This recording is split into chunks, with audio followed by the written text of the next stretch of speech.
Okay. Ayan, kamusta na ito? Comedy, alam naman na nakakatawa ka, pero ito comedy, sitcom na talaga. How does it feel? Kamusta experience?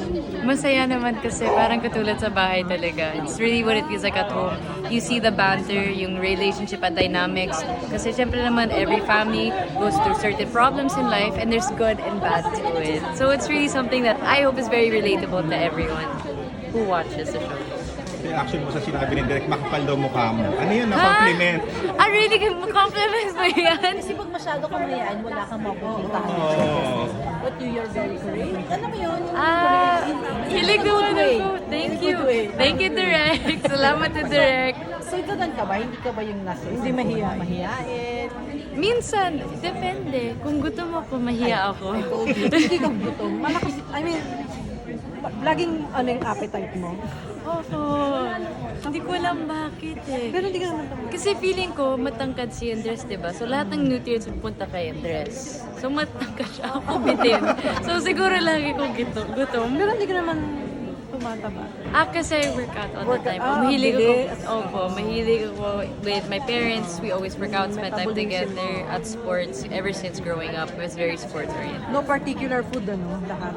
Lahat talaga, lahat. Nainggit ako kanina kasi nakita ko yung tatay ko kumain ng bread. I was like, uy, pa-share naman. Ayaw niya mag-share. I was like, okay. Ilang meals a day? 3 days. 3 meals ka?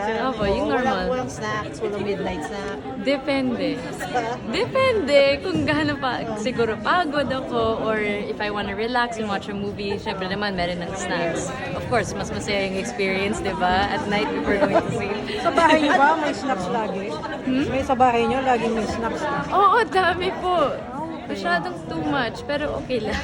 Kasi si mom mo, alam ko, hindi masyadong mahilig kumain. Hindi. Yung Diba? actually, snacker Ano? din yung nanay ko po. Snacker. As in, mahilig din siya mag-snack, pero in hiding. In hiding. Meron siyang sariling diskarte at night. Sa hindi ka ba nainggit kay Andres, meron siyang heart? Ikaw parang wala kang medyo partner dito. O may papasok ba na makaka-partner mo? Parang ganun. Hindi ako inggit kasi I'm really enjoying work talaga. So, totoo lang. So Parang, dito walang love angle sa'yo? Sa first family? I think, I Parang don't, wala who knows? I don't know. Pero, we'll see because we're just on episode 5 now, taping. So, we'll see where the story goes. Pero, Okay sa'yo kung may papasok na guy, tapos medyo magkakaroon kayo ng love angle, gano'n. kung if Direct wants that, okay, of course, no problem at all. Basta work is work. Wala namang particular person kung sino yung gusto mo? Wala po kasi bago pa rin ako. So, can't decide. Yeah. Saan ka nahihirapan? Kung meron ka bang part na nahihirapan gawin dito sa sitcom? Meron ba? Siguro yung kasi madaldal ako. At yung lines ko dito sa The First Family, Tagalog. Pero we have to start somewhere and I'm really excited to learn. And syempre naman, especially sa Ipulaga, pwede kong maggamit yung lines sa Ipulaga or yung Tagalog ko. It's developing through time and just excited that slow and steady steps moving forward. Si Andres, kamusta Tagalog mo? Mas magaling si Magaling Andres siya, mag Tagalog sabi mo nga. kasi yung ever since he was little, meron siya Filipino, Tagalog.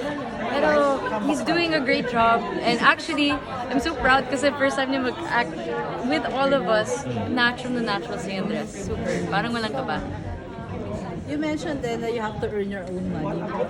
Meron ka ba pinag-ipunan for something? Because Andres sabi niya for savings. Ikaw? Savings din at buhay. At least. Buhay. Buhay naman, syempre naman.